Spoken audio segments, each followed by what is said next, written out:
Hey everyone, Dr. Jason Old here, surfer, historian, world traveler, and your host of the Surfing Historian podcast. This season, we'll be diving deeper into the nuanced world of surfing and examining the historical, cultural, philosophical, and even scientific elements of the sport we're all stoked on. So let's paddle out together and ride through the world of academia.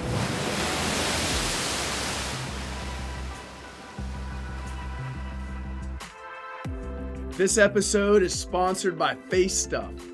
Face Stuff's an all-natural zinc-based product company from San Diego, California that uses ingredients that are safe for the ocean while also protecting and moisturizing your skin. So instead of soaking up nasty radiation like chemical sunscreens, Face Stuff helps your skin reflect it. I'm a big fan of Face Stuff and always have a canister on hand and ready to use. Check them out at face-stuff.com and use promo code STOKED15 for 15% off their incredible products.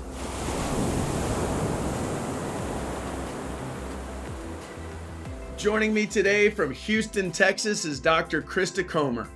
Krista is a professor of American Studies and Feminist Studies at Rice University in Houston. Her research centers around issues of place, contemporary cultural politics, the U.S. West, surfing as a global subculture, and critical race studies. She's been a visiting scholar at Monterey Tech in Mexico and at Stanford's Lane Center of the American West. She's also authored a number of books and essays on these topics. Among them, Landscapes of the New West, Surfer Girls in the New World Order, and she's got a forthcoming book she's titling Living West as Feminist, Conversations about the Where of Us. For today's episode, we'll be chatting about the origins of her book, Surfer Girls in the New World Order, which had to do with new ways surf culture was publicizing itself in the 1990s as girl-friendly. We'll also chat about the Institute for Women Surfers, an organization she co-founded in 2012, along with her reflections on the field of surf studies itself, as it's massively expanded globally in the last 10 plus years. We'll end the episode by getting some details about her forthcoming book, Living West as Feminist, Conversations about the Where of Us. I'm super stoked to have you on to share all this incredible information with our listeners. Krista's work in the field of surf feminism was really helpful in framing out a number of subchapters in my dissertation, so I'm really excited to get a chance to talk to you one-on-one about your research in this area. But before we get started, I want to personally thank you, Krista, as well as our listeners, for being part of this episode of The Surfing Historian. Hey, Jason, thanks for having me. I'm really glad to be here with you and look forward to having this conversation. Yeah, Krista, I'm super stoked to have you on. And, as I've told you multiple times, I really love the book, Surfer's Girl in the New World Order, and, pretty much everything you write. But let's go ahead and get into that book. And, just, I guess, first kind of out of the gates, what compelled you to write the book? And I know, part of it is, talks about this idea of surf feminism. So what compelled you to write the book, and what is surf feminism for the listeners? Oh, thanks for that question. Well, the term surf feminism actually was an achievement that came to be well after the book came out, that term. And at the beginning, that term wasn't even something I could imagine. And so the book came to me sort of out of being homesick, being away from home, being a long time in the Northeast, being educated. And, I started to see, I was pretty far away from the whole beach scene, the world of surfing, coastal life, living by that point in Houston, Texas, having been away from California for about 15 years. And I still tracked, California trends. And I started to see this kind of general claim that surfing was girl friendly, and that surfing, there were these things called board shorts, and there were a lot of new pro women surfers who were young and feisty and surfing, like Lane Beachley, surfing very big waves. And there was what I thought as somebody trained in feminist studies, but also as somebody who grew up around a lot of surfers and wasn't a big surfer myself, but was around it and traveled around with people surfing. And I thought, it's girl friendly, really? Okay, I want this to be true, but the more I got into it, I really started to think about what surfing had become in the period since I really knew much about it, which is to say what surfing had become between like the early 80s and the late 90s, when surfing starts to retool itself and big business starts to arrive in more powerful forms. And the whole problem of environment is starting to dawn on people who are getting sick from bacteria, or who are also people who've gone to lots of places to surf, and they realize, 10 or 15 years into it, that it's kind of a slum situation where you have a lot of Westerners out there, and it's not so pretty. So people are getting nervous. So I was aware of this large change that had happened in the world of surfing, and I wanted to investigate more. And I knew some people in California, so I thought, I'm gonna check in with some of these people and start to ask some questions. Yeah, no, it's fascinating book, and it's really, thank you, by the way, for sharing that. And you mentioned a couple, I think you mentioned Lane Beachley, but I want to talk about another female surfer that you I think kind of worked with in solidarity, and you mentioned her, of course, in the book, and that's Corey Schumacher. Uh-huh. And would you mind? I know that it's my understanding, you give the story of her leaving Roxy to start a campaign that petitioning Roxy. I guess the campaign was "Stop All Sex, No Surf." Right. But yeah, just can you give us a little bit of background on that and your work with her and this, Sure. This initiative? So that initiative with that Corey Schumacher, it's her brainchild, and she forwarded it, and she knew how to forward that kind of thing because she was really an activist surfer, and she had a platform as a former 3-time world champion longboarder. But the way I came to know Corey Schumacher was she read the book Surfer Girls in the New World Order, and she reached out to me about it. And when she did that, I was completely astonished. Like, I had been giving talks, but I didn't really always know about the book. I gave them in San Francisco. I gave them in different places. I gave one at Litquake, which is a local spot in San Francisco. Often it happens on the Great Highway, and it's a pretty cool place to give a talk. At the Beach Chalet there, next to, in the area where the Cliff House is. And so I would have these audiences. I wouldn't always know who was there. And the way I met Corey was she was an audience that I never met personally, but she reached out to me. She wrote me an email and she said, "Hey, I've read this book, and I'm really interested in what you have to say." And for her and from some other readers of the book, what they said to me, completely to my surprise, I wasn't expecting it at all, because was that book for them helped them diagnose the world that they were inside of, that they had been struggling to evaluate and stand up to and position themselves inside of. So that particular campaign that Corey did was a campaign. So one thing that she told me that I didn't realize after I published the piece you've just referred to about public scholarship and surfeminism is that she was not a Roxy rider, actually, but she did know people at Roxy and at Quicksilver. And she had been, of course, a sponsored rider, but she wasn't a Roxy girl per se. But she was tracking the ways that women were represented in social media. And this particular campaign was of Steph Gilmore. Like, she was at the time, I think she was 5 or 6-time world champion. And the video probably isn't out there anymore, but it was completely a soft porn shot of her, like getting out of bed, taking a shower. It wasn't graphic completely, but you didn't quite know who it was until you didn't know what was going on. So it kind of brought you into the video world of, like, it was titillating. It was a soft porn titillation shot. And then, she gets to the beach and you find out it's Steph Gilmore, and it's some kind of a launch for whatever year the world tour was that year, or I can't remember the exact campaign.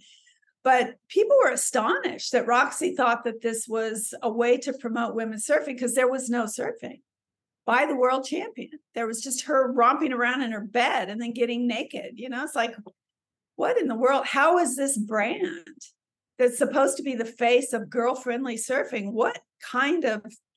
And so Corey had begun these conversations with some of the Roxy, the executives at Roxy, and I joined her in those, and we went into the Roxy, which is where that particular essay opens, inside of that structure, which is, super appealing. It's glamorous. It's, high-tech architecture. It's you can see why people go to these brands and they're really seduced. And those women who were working there basically wanted to say, hey, this is really empowered. These women are empowered. And Corey was saying, I think we should have a different vision of what empowerment looks like. And the other thing she did was to collect a lot of signatures.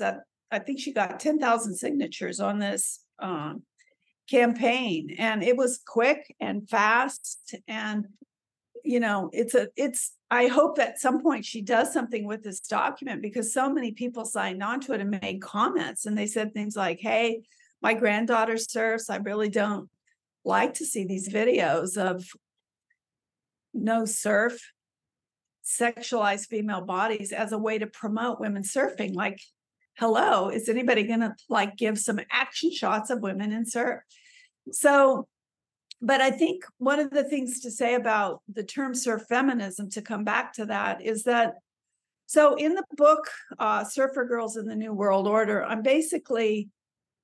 it's an early book that's trying to think about how to think about surfing. And there wasn't a book in the US that thought about surfing, period, from an academic standpoint. So there was wonderful books by people like Matt Warshaw, and a whole, legion of writers and journalists and popular historians who'd been writing about surfing and basically chronicling the history of surfing since, for the last since Surfer magazine was founded, basically. And you have this, archive of the subculture produced by subculturalists who were also writers and photographers, and the whole gamut of skills needed to basically take surfing global out of, Southern California, the epicenter of the sport in the early 50s. And but there weren't any academic studies of surfing. There was Nick Ford and David Brown's book, Surfing and Social Theory.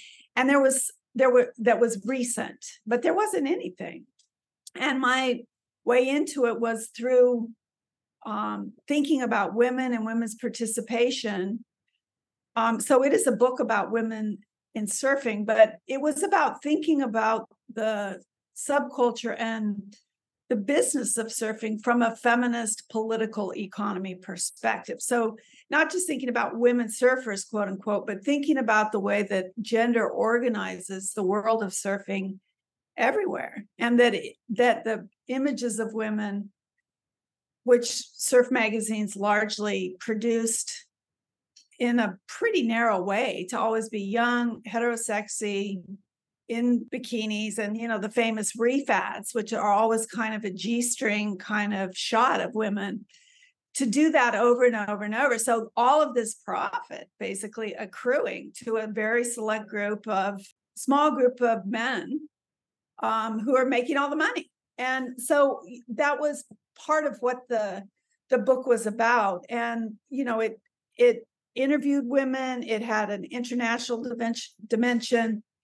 And it did a lot of theorizing of and historicizing of how the movement developed from this kind of small scene in Malibu into this global subculture. So it really was a book about surfing and globalization that put girls at the center of it from a feminist perspective. And I think that's what, for somebody like Corey Schumacher, who's completely brilliant and a great organizer, and was completely at that point self-educated because she had spent all of her years that she would have gone to college otherwise on the pro tour. For her, she's just like, I mean, that kind of reading list that she had as her everyday reading. Corey's a philosopher, and she likes certain kinds of high philosophy, basically. And she was already so literate that I was like, wow, I had no idea that kind of a reader was out there, so I've digressed. No, you're good. And, and I think really, well, first of all, before I forget, I want to just mention to the listeners that your book is on is on surfinghistorian.com. It's featured on the homepage, actually. But yeah, it's, there's so much to say about that book. And as I've mentioned in the intro, it's really helped me. It helped guide a number of sub-chapters in my research and in my dissertation. And but I guess I have a couple of questions about the book. It was published in 2010, so that's right, pushing a decade and a half ago. Exactly. It almost seemed at the time, and I guess this is sort of a question for you, but almost seemed optimistic at the time. And maybe that's my limited understanding of really what was taking place as well as a surfer. But how have you seen things change since you published that book, in 2010? Here we are in 2023. How have you seen things change, and maybe hopefully perhaps for the better? And I guess the other thing I want to add to it is one of the things I know I took away from the book, and it at least made me think very critically about this. And then when I talk to my students, I sort of share this sort of image, if you will, is it's like you said about the advertising. When we think about, we crack open a surfer, let's say a surfer magazine, right. The male surfer is getting, sitting deep in a barrel at Pipeline or Chopu or, and it's a bathing suit advertisement, right? So it's Quicksilver, Billabong, or whoever it may be. Right. Whereas on the female side, it's a much different picture. It's, just a woman paddling out, or really much more objectifying of these female surfers. And so I guess that was a lot to say, regarding the changes you've seen since the book has been published. And have you seen women through these advertisements during this time become less objectified, or is it sort of much of the same? Well, I think that you asked me the right question, or you have the right kind of observation about the book, that it has certain optimistic features. And it did come out in 2010, which means that it was in press in 2008, right? And so I do think all the structural interventions or observations that the book makes are completely still relevant, about the way in which the gender dimensions of the global surf industry, the worries about what it means to take surfing to lots of places that have been open to business because of globalization, and then to quote unquote settle, or to use the term that you and I were talking about before we turn on the podcast, surf settle or colonialism. Certainly those ways of doing business have intensified, I would say. So I think that the structural analysis that the book made from a feminist perspective about capitalism, about surfing, about the need for more green interventions and the problems with green capitalism, all of that stuff, those all remain really fundamentally relevant. What I was optimistic about was the way in which women's relationships with one another could potentially serve as a platform for them to survive the sexism of surfing. And to some degree, I think that has held, that women's relationships with each other, to the degree they can diagnose what the problem is and not, well, I could digress on that, but I think that has helped women generally. I think that the magazines and the whole surf culture, I think for sure women are still massively objectified in surfing. And, the people who gain from that, women can gain when they, pose for things and get money for that. But as a kind of larger perspective, I think it's still a small group of men who basically exploit that symbolic economy to continue to create a sense of what the ideal surfer identity is, or what a kind of masculine profile is, and how I think that's all the same. And the fact that it's gotten more complicated, so that there's more, like there's equal pay, for instance, on the pro tour. I don't want to overlook that. That's a major achievement. I think a number of the people that I know played a role in that. The big wave surfers, for sure, that have come to the Institute for Women Surfers and others. So that isn't something to turn your nose up at all. But I think the fact remains that, that globally things are difficult, and women's consciousness is better sometimes, but the consciousness that really needs to shift is men's. And, Andy Abel, is that his name? No. The guy who does the project in, I'll have to think of it and come back to, in Papua New Guinea, Stop Violence Against Women. One of the things that he said at one of the talks I gave in the last few years is that men need to step up. And it was after a talk I gave where he showed I can't remember the title of the video he made about Papua New Guinea violence against women and the way in which his surf projects have been taken on the violence against women as one of their core initiatives. But I think that that's right. Like the level of unconsciousness is just persists. And we live in very complicated times around issues of gender, non-binary identities, gender fluidity, trans surfing, queer surfing, women surfing, equal pay, trans athletes. I mean, it's complicated for people whose job it is to kind of know about these things. And so I think that things have changed and there's more women in the water, but I think this might be a moment to talk about distinctions between notions of inclusivity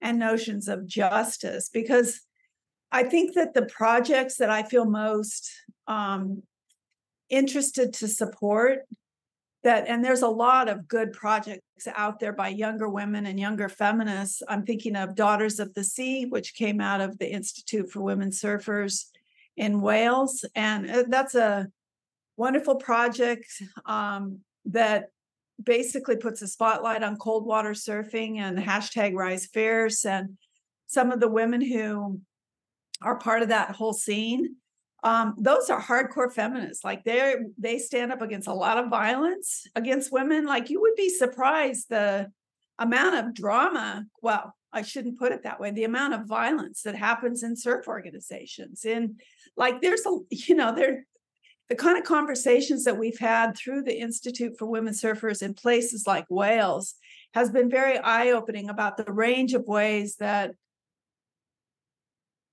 things haven't changed or they still need to change. And you'll have to help me here. I've lost my train of thought. No, you're good. I'm, like I said, I can't, congratulate you enough for this project and all the things you're doing with this. And I want to get more into the nonprofit or the organization as well that you co-founded. And just for the listeners, I also want to add that on our website, surfinghistorian.com, on the nonprofit page, we've perused the planet to the best of our ability to add virtually every surf-centered nonprofit we could find, and we've divided it up by region, by country, and then the states by state, but also by mission. So empowerment, which includes women of color, surf organizations, and a whole host of stuff. And so I just want to encourage people to check that out too. And Krista, your work as well, obviously. I do want to, you said you want to kind of dive a little bit more into this, feminist work, feminist framework. But before we do, I want to read a quote from the book, or at least a quote I've pulled from your work. It says, "Feminist work and its long histories of creating alternative models of knowledge production can help surf studies scholars think through problems of democratic relations between the theoretical framework of the work researchers with community, not framing the work researchers with community knowledge creators." I think I kind of butchered that, but would you mind sort of explaining a bit more about this quote and elaborating on this for the listeners? Thank you, Jason. And to the listeners, Jason is a very good host who rescues me at certain moments when, so to come back to what I was saying about making a distinction between inclusivity and justice, that was really the point about, and I'll get to this quote because it's also relevant to this kind of distinction. There's a lot of rhetoric out there in a million like online formats and Facebook pages, and there's just really, like when I first in the Surfer Girls book started to work on documenting surf camps, it was documentable. Women surf camps, it was documentable at that point. I mean, it's certainly like you say, you peruse the globe looking for all of these, like there's so many now, it's really proliferated. And the mission statements that inclusivity matters, equal pay matters. It's naive to think it doesn't matter. It's anti-feminist to think it doesn't matter. It's justice oriented to think it doesn't matter. But to include people as though we're including them in a state that's already trustworthy, that has everybody's best interests at heart, that's able to essentially adjudicate certain kinds of historic wrongs or distinctions on which the whole state is built, is wrong thinking. So justice work is different than being included in the state. Justice work focuses on certain kinds of oppressions, basically, and how they are activated in different contexts, whether it's the state or organizations or education. And the younger women's organizations that I personally think are the most effective at helping women, to come back to your point or your earlier query, is those organizations that, I mean, there's a lot of organizations out there that do things like help women trade. There's a Facebook page, Women Who Surf, I think is the name of it, that's headed by Vanessa Yeager, whom I like very much. And she does Latinx surf also, I think. And it helps women trade tips about how to surf and where to go and products, and it helps them promote services. But it's a private Facebook page now with 30,000 followers. So that we're in a different moment than the moment earlier, like 15, 20 years ago, where it was such a novelty to have a Facebook page for women, a private Facebook page where people could talk about surf issues as women or as gender diverse people. And I think that the inclusivity frame allows a certain kind of discussion, but the kinds of things I think that are more social justice oriented are really going to need to happen in smaller contexts. So, for instance, what I was just talking about, the Welsh organization Daughters of the Sea, or Tara Ruttenberg, who I know you've had on the show, who's quite I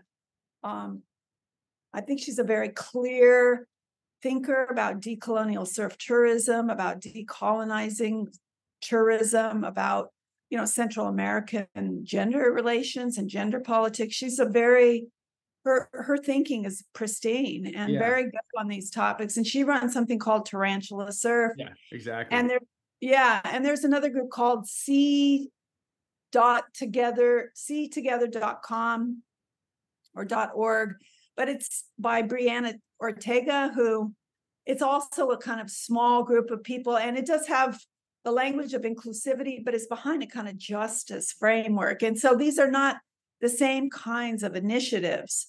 They have a different politics to them that are like extremely large and, pro-business tent, I would say, and some other kind of philosophy that's going to be able, and smaller group that's going to be able to do the work of basically directing traffic about the complexity of all these issues. You have to have some clearer thinking to be able to sort out all the various kinds of challenges women face in the world of surfing. So that is, I'm trying to lean into your question about, which is the quote comes out of this article, Surf Feminism, Critical Regionalism, and Public Scholarship.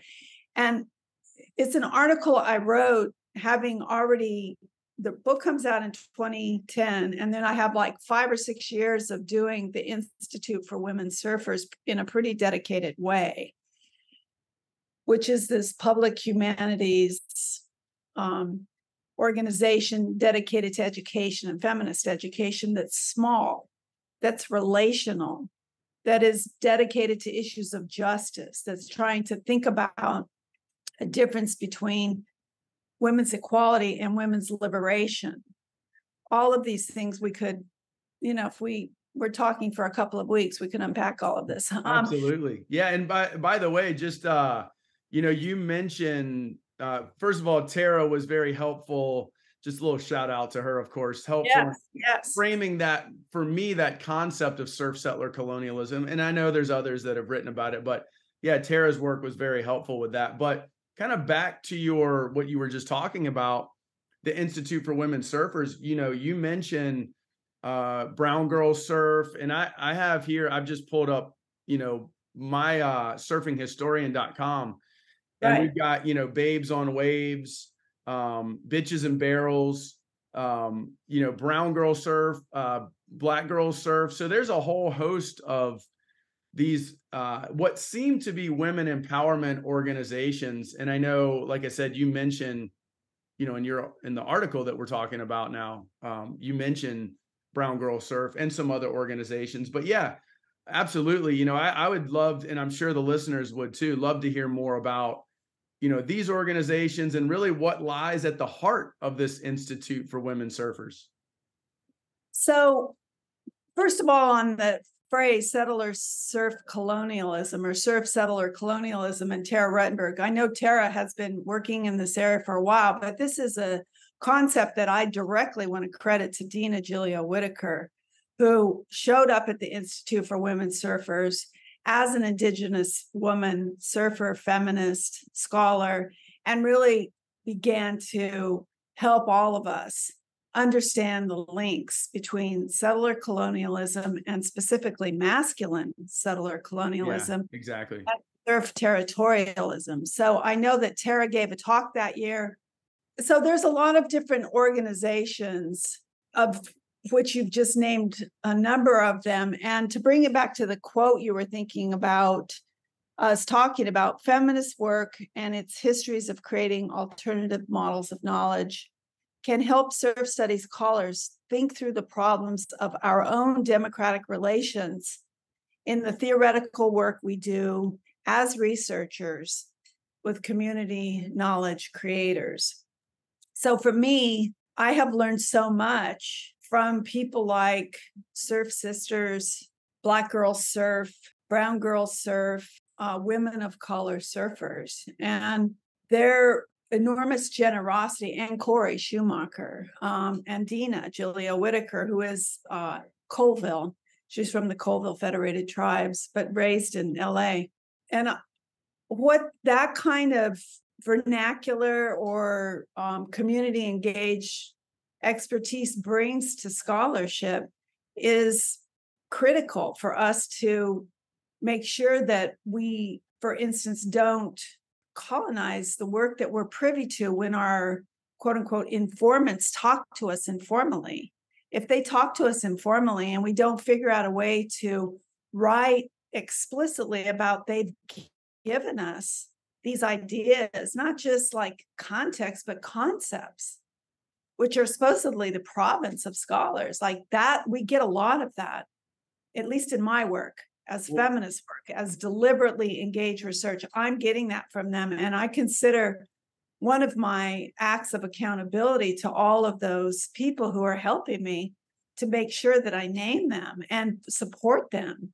And as I am trying to do on this podcast, make explicit reference to where I get my knowledge, because otherwise I really do think we run the risk of running off. Like in that particular essay talking about, like, we need some theoretical humility, because we could go every place and start talking about everything, because we have research accounts and lots of different kinds of skills. And then we publish books that the people there never read. And that to me is not a kind of principled research ethic. Well, yeah, Krista, I couldn't agree more. And, you even kind of, I think you posed the question in that article. But, well, first of all, I think the Surfer's Girl book and the Institute for Women Surfers really embodies this collaboration between, we'll say, scholars and activists, which is, I think, correct me if I'm wrong, sort of a question that you pose in that article.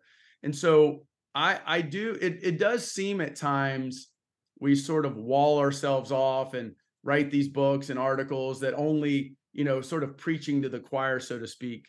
And really, just to kind of put a plug in for the podcast itself, having you on and having many, many others, the goal is really to make this information accessible to people who might not have those accounts to get into academic journals or whatever. And so it's really, pushing it out there. But I guess, we've sort of been talking about it, but maybe you have a clear response to this question. But how can scholars and activists, more broadly collaborate? Because it does feel like a lot of times they work independent of one another, when I think we make great teammates. I mean, what are your thoughts? Right.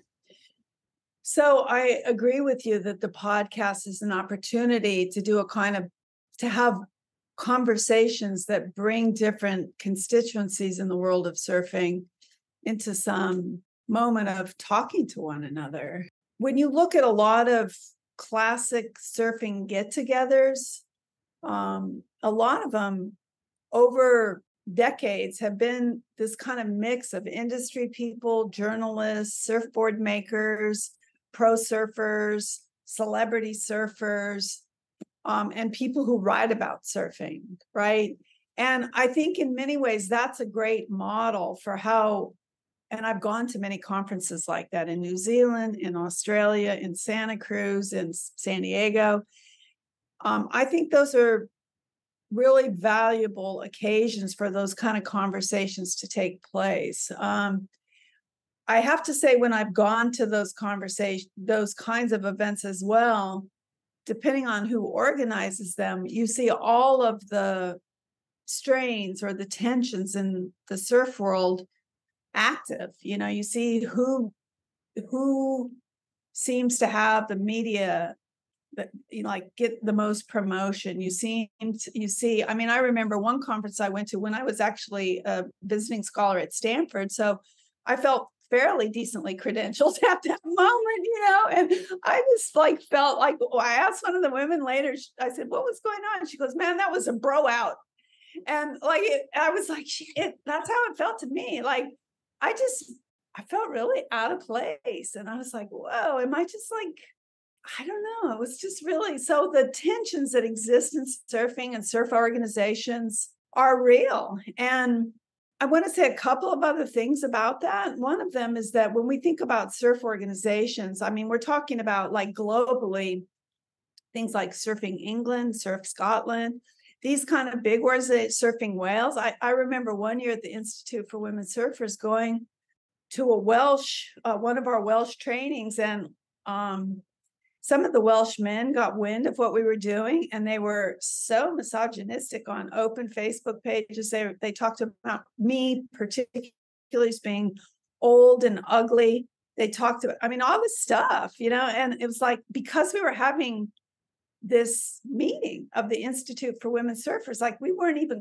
calling anybody out, or we weren't even pissed off yet, so it was quite interesting to see those tensions. And there's different ones in Surfing England. There's, who's at the top of Surfrider. I don't have any truck with Chad Nelson. I think he does a great job, but who's in leadership in all these organizations, and to what degree are they including women, to incorporate feminist decolonial perspectives. That is a justice perspective, right? So I think it's not a small thing to think about how to have collaborators across, like the Global Wave Initiative or Surfrider or, the Conservation Conservancy or Sierra Club, or because all of these are now linked players, to have people who know how to do, engineering work or all of the kinds of remediation work that's going to need to happen at places like steamers in Santa Cruz so that the break doesn't drown, right? Because of sea level rise. So it's really kind of a task to think about how people can, and then to have business interests, like whoever's made the most sustainable new surfboard, for instance, or the best new app platform. Those are also the kind of people that get airtime at a place like that. So coming back to scholars, I think that we need to be in those environments, and we need to have skills to speak to those environments. And when I've been in them, I'm often aware that I need to develop new skills. And I'm like, well, let me try just to figure that out in addition to my day job, right? Which you know how it is in the day job of a professor, it's demanding. And I think the fact that we write for one another, it's not our fault. It's the contradiction that we inherit by being in academia. I mean, that's the whole promotion structure. That's what academic presses recruit in your manuscripts. That's what you're supposed to do. And so I think methodologically, we really have to be clear about what methodologically we see ourselves doing. Do we see ourselves doing projects that engage vernacular expertise? And if we do, what are the frameworks? This is why I'm making a lot of points about feminist frameworks, among others. They do allow you to make the case that this will help you do the work of creating a different world. It will help you do the work of climate justice. It will help you do all of this other stuff. So for me personally, I take that. You and I have had sort of the conversation about the Institute for Women Surfers. It's an organization, but it's not like an institutional entity. It's an us. It's a relational project. And I think for all of our work together that we need to prioritize. This is me speaking for the stuff that I want to do and that I will be a part of now going forward. For me, I see feminism as a relation as much as a perspective or an argument. I mean, I can make a lot of feminist arguments, but I see it as a relation. And especially with other women, aware of myself as a white feminist, I think that biggest commitment is to keep these relationships going and keep them alive. And to do that, you need to care more about the relationship than you care about a particular project or your idea. And that is, for me anyway, one of the ways I'm trying to think about going forward, legacies that I hope are part of the work I've done. There's a great essay by Bernice Johnson Reagan. It's called Coalition Politics, and I've been reading it because of this new book I'm doing. I've been rereading it. It came out in 1984. And she talks about why people do coalitional work. And they do coalitional work, which is collaborative work, because they need to, because they have to, right? They have to do it for mutual survival, not because they want to necessarily, because it's really hard and people don't get needs met, needs in quotations. They don't get, that's not where you go for a sense of home. That's what she says. You don't go to your coalition for a sense of reassurance. You go there to figure out how to fight for a shared perspective. And so that's what I've been trying to do in the Institute for Women Surfers, is to establish whatever we as a group might consider a shared perspective, and then figure out how we're going to go after fighting on its behalf and making clear that we care about our relations more than any particular project or product. Because if we don't have the ability to keep talking to each other, we don't have the ability to keep fighting. Yeah, absolutely. Well, one of the things I know you had sent me just in kind of leading up to the podcast, it was in talking about your organization. I think you said it's not it's an us, and I think Right.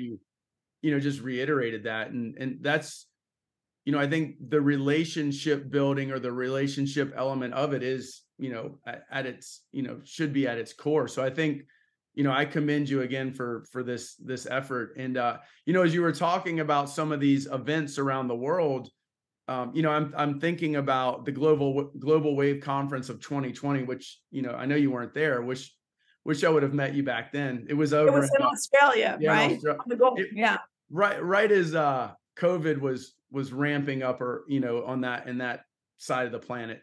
But one of the things that struck me there, that was this wide array of people. We had the Surf Rider, we had Save the Waves, who are doing, they are doing incredible work around the Oh, planet. yeah. But Yeah. we also had sort of representing that surf feminism element was Rebecca Olive. And I just Yes. remember her presentation and some of her graphics, and I was like, okay, but then we had some nonprofits that were advocating about more sustainable ways of doing surf and surf products. And so, I thought I really enjoyed that, and it really opened my eyes to this world that I think we can all participate in making it more equitable, a place that's more welcoming for women and other groups that aren't necessarily historically welcomed into this hyper masculine, hyper white masculine surf culture.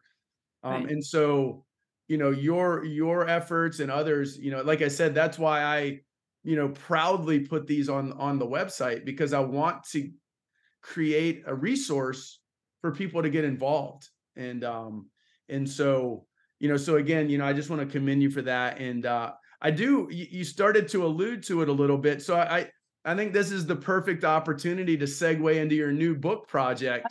Okay. Yeah. And so, yeah, just would you mind a bit of a teaser for myself, maybe selfishly, but also for the listeners?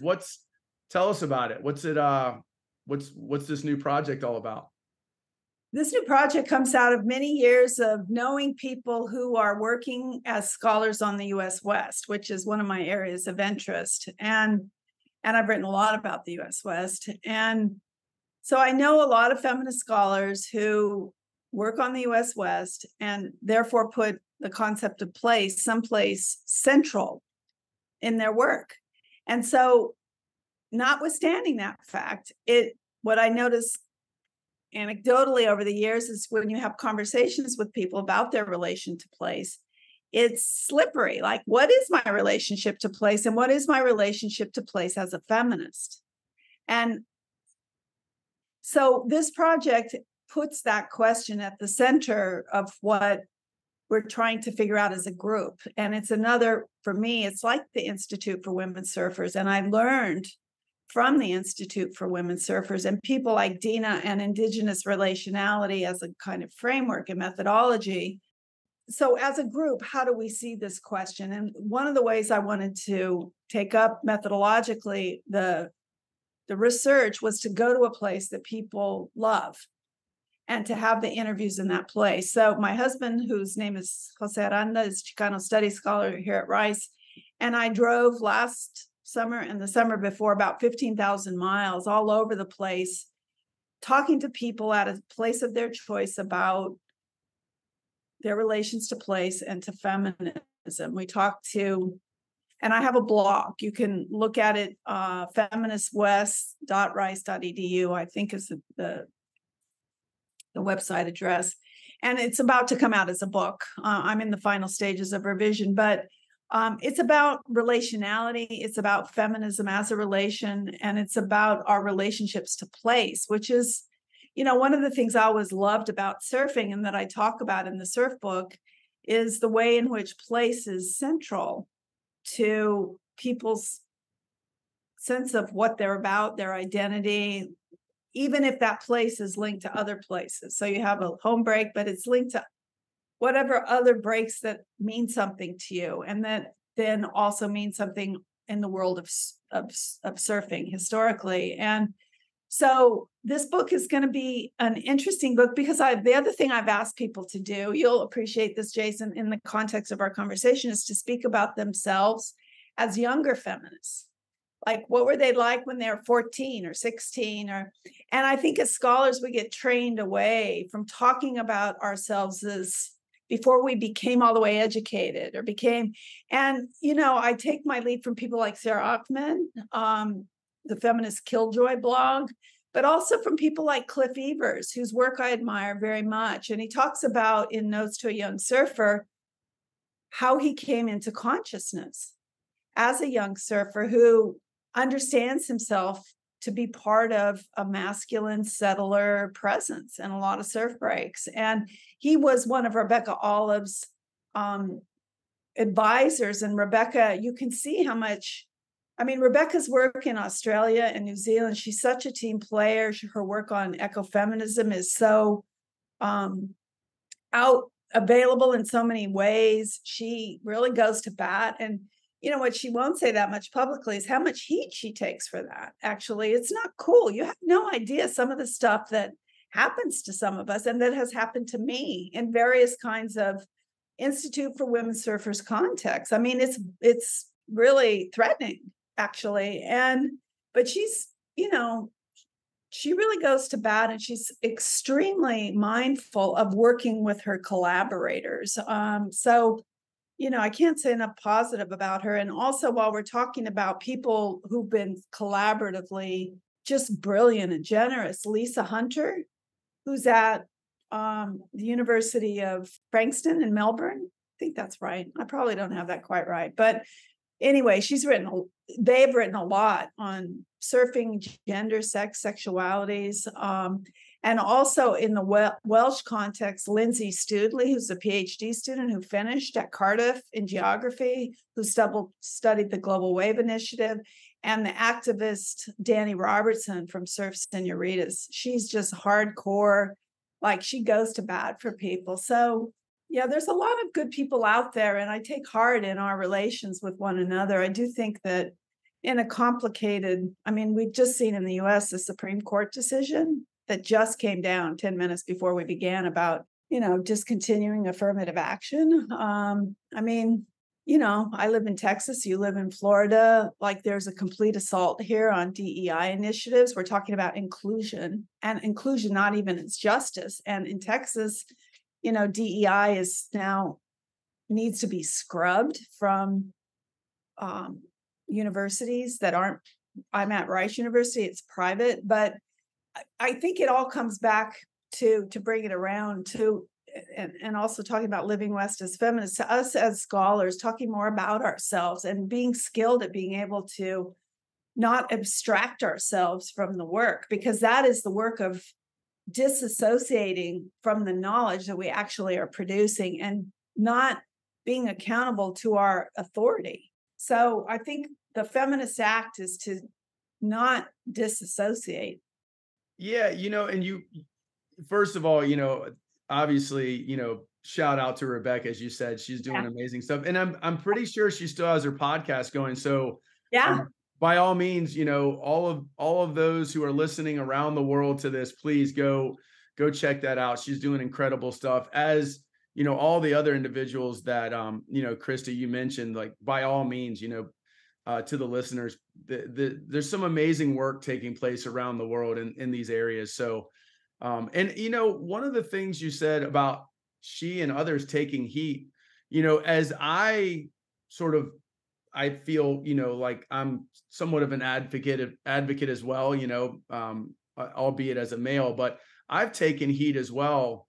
And I'm not trying to put myself on par with you guys in that arena, but even advocating for the things you all are advocating for, some of the more machista individuals push back, and I that pales in comparison to what I'm sure you've dealt with, what Rebecca's dealt with, and those of you who are, let's say, on the front lines, if you will.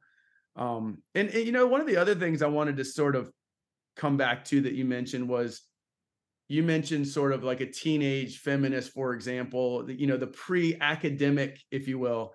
And Right. I honestly, my research and all the things that I've written, including my dissertation, which I'll hope to be converting into a book, uh, I would not have been able to write what I wrote had I not drawn from all my experience, sort of pre-PhD, pre-grad school, all of that. And so, absolutely, we have to. At least I would say I agree with you. We need to lean into all of that. But yeah, and so Krista, thanks for obviously filling in our listeners and myself with this new project. I'm looking forward to reading that book like I read Surfer Girls. But with that, I want to go ahead and give you the last word. And I guess obviously you can share whatever you want for the last word, but maybe where you see the fields of feminist studies or even surf studies moving forward. But with that, Krista, again, thanks for joining, and you have the last word. So thanks for the invitation for last words. I really appreciate the conversation we've been having about male allies and your sense that you take some heat too when you stand up for certain things. And I think that there's a lot to say about what male allies and men can do in their work with other men to interrupt sexism. And I've had a number of experiences over the last 5 or 6 years. I mean, I spoke with the one earlier with our Papua New Guinea friends, and the film Splinters, that is really a brutal documentation of violence against women in Papua New Guinea, and him stepping up to the podium after I gave my talk to say, hey guys, you need to step up. And I myself, it's hard to do all this work. I didn't think to do that, but he modeled for me what was appropriate. And I think it's easier for guys to do that with other guys, actually, but it's not inappropriate for women to do that, and feminists. And so at the end of that San Diego State University conference in 2019, I guess, or around there, what I decided to do was to ask the audience during the wrap-up session we were having, how many men there would be willing to be part of an initiative of male allies. And I could see it made people nervous, but I kind of decided I was going to go for broke because we had a great conference and I felt that the moment was right. And so I put certain people kind of on the spot, and I said, okay, I'm going to come ask for your signature. I'm going to come ask for yours. And but one person, so I never was able to have the time to follow that up, but you encouraged me to think it's possible to follow it up. And I will say that Dan Reineman at Cal State Channel Islands followed up, and he wanted to do a survey with me, and we were supposed to present that at the Global Wave Conference in Australia, but I did register to go, but I couldn't go at the last minute. And we didn't quite finish that, but I have an idea for the surfers. I took a web domain in this Surf Allies Initiative, I think I called it. I'm still paying for it. I should finally do it. But I think that there's a lot of room for men to make themselves aware of what women face all the time in life, but in the lineup. And in surf geographies and in the parking lot and in surf stores and the whole gamut of things, and to be willing to talk to other men about it, just like I think white people should talk to each other about white racism. So I think some of the final thoughts I have is when I make a point about saying that I focus on women often in surfing, but my focus is as a feminist doing feminist analysis. And I really would want for scholars, now this is for scholars, to not think of work on women as not somehow also about political economy. And, I've had different conversations with different people about that, and they've been good, but it's really just unaware to think of work that's talking about labor or globalization that focuses on women isn't also focusing on empire. Of course it is. It's just training that we have to think that women are this side category. They're not about the world, and a feminist analysis is not about the world. So that's another way people could ally the work of feminism. And then finally, I've had people reach out to me who are unexpected, like one of the guys from New Zealand, Ed Atkin, reached out to me, and we've had interesting conversations about like what to do when guys are assholes. That's one of his queries to me. I said, well, first of all, they're not just being assholes. they're engaging in a power struggle with you. And we shouldn't understand their behavior as bad behavior. We should understand it as oppressive behavior that's a power dynamic, and they're dominating. They're trying to dominate you through that dynamic. That's different than saying the guy's a jerk. That's not the same kind of analysis. It's helpful to put it into a kind of more power-driven analysis. And, I think just the very final thoughts are the people who, I've done a lot of work with. I'm thinking of Elizabeth Pepin Silva, the photographer and the filmmaker, and also my dear, dear friend, Soul, who did the wonderful film, It Ain't Pretty. Those people have kept me company along the way. And I do think that our relationships are what can help us figure these things out and sustain us. And, once again, Jason, just really grateful you had me on the podcast. If you enjoyed my conversation with Krista about her research on surf feminism, I'd like to invite you to check out my next episode, where I'll be joined by journalist and novelist Michael Scott Moore. Michael and I will be chatting about a book he wrote on surfing that he titled Sweetness and Blood: How Surfing Spread from Hawaii and California to the Rest of the World, with some unexpected results. We'll also be talking about the memoir he wrote after being kidnapped in early 2012 on a reporting trip to Somalia. That book's titled The Desert and the Sea: 977 Days Captive on the Somali Pirate Coast. If these stories seem intriguing to you, then this will most certainly be an episode you won't want to miss. We also want to take a moment to thank Face Stuff again for sponsoring this episode. Don't forget to check them out at face-stuff.com. And while you're there, use promo code STOKED15 for 15% off your purchase.